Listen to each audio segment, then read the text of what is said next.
Hey everybody, welcome to our weekend check-in video for PSY-45 Research Methods for Saturday, September 11th.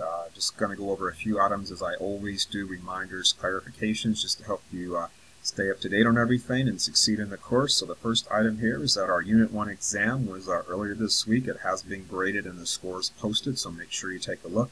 And also make sure when you look at the last two questions, 49 and 50, the short answer essays, I did post some comments there about your replies. Not a whole lot there that I posted, but just take a look. I do give you some feedback regarding what you posted, so please do take a quick look to just check that out. Next item here is that our second unit, which covers 3 chapters again, chapters 5, 6, and 7, that is open as of Tuesday this week. And so make sure that you go ahead and start working on your assignments there when you're able to do so. There are lecture videos, as always, for all the chapters there and lecture outlines to help you prepare.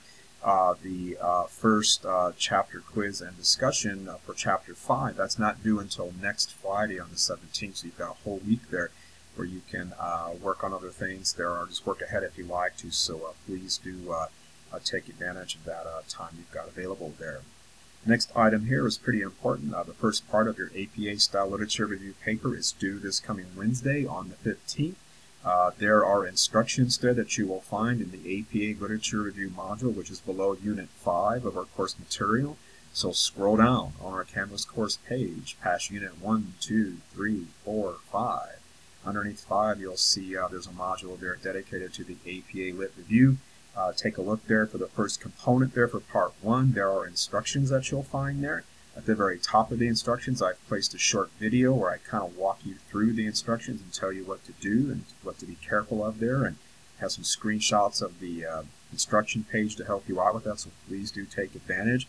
You will also find just a complete set of instructions there within that module there, and you'll also find a sample of a completed submission so you can at least know what something should, quote, look like when you're ready to turn in your own work there.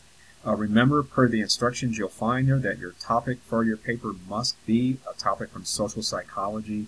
So topics like drug abuse, autism, memory in human infants, those sorts of things are not really appropriate for this paper, so please make sure it's a social psych topic.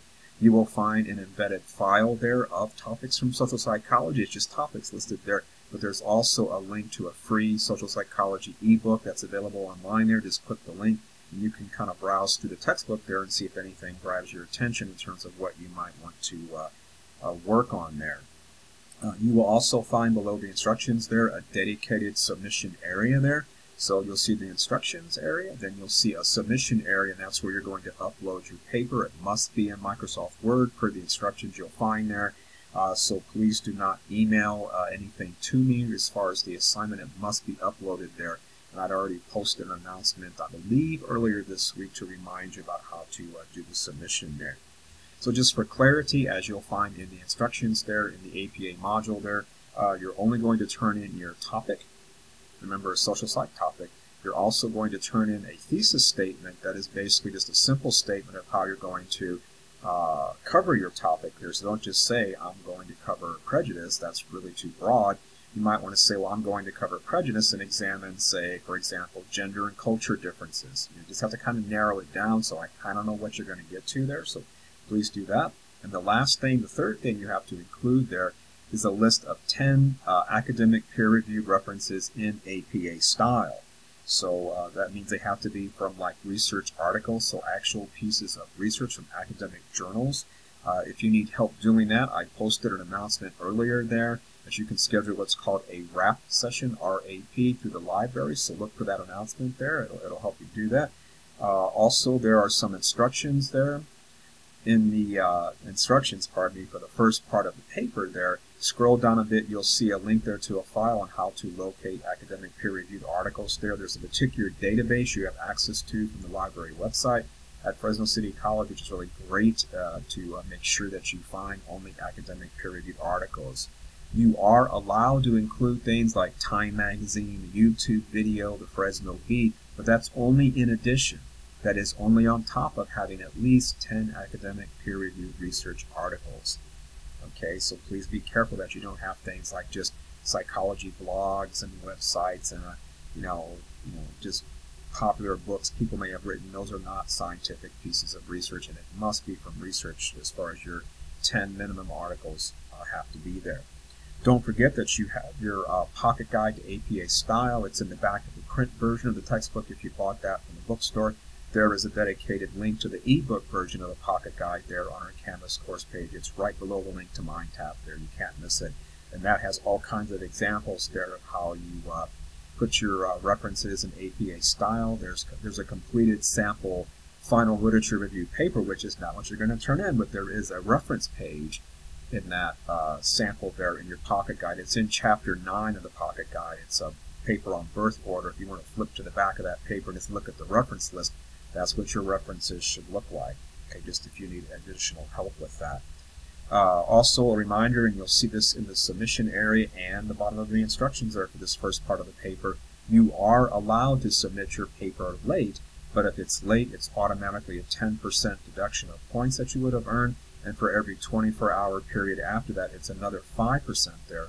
And after 72 hours have elapsed from the original due date and time, you will not be allowed to submit your paper at all. The submission area will lock out and you won't be able to upload it there. So please try to get your paper in on time. I really hate to see a well-constructed submission get docked a lot of points merely because it's late there. So please do get things in on time, and you'll feel much better about that. Also, just a reminder to make sure you're watching the lecture videos, in particular for this unit of the course there. There's some really important things I do say in lecture that you need to know, so make sure that you check those out. And there's some fun things in there too, believe it or not. I got some videos in there which are pretty cool, so check those out. And also, if you're able to make it, please do come to our live session for this coming Monday there. It'd be great to see some of you there. If you can't make it, remember I do record those. Otherwise, if you need anything, as always, reach out via email. I'll be glad to get back to you, and I get back to you pretty quickly, as some of you know that have emailed me. So otherwise, that's all I wanted to say for now. So have a great weekend. Hopefully I'll see you there on Monday, or in the lecture videos at least, and good luck on the first part of your paper, and take care until next time.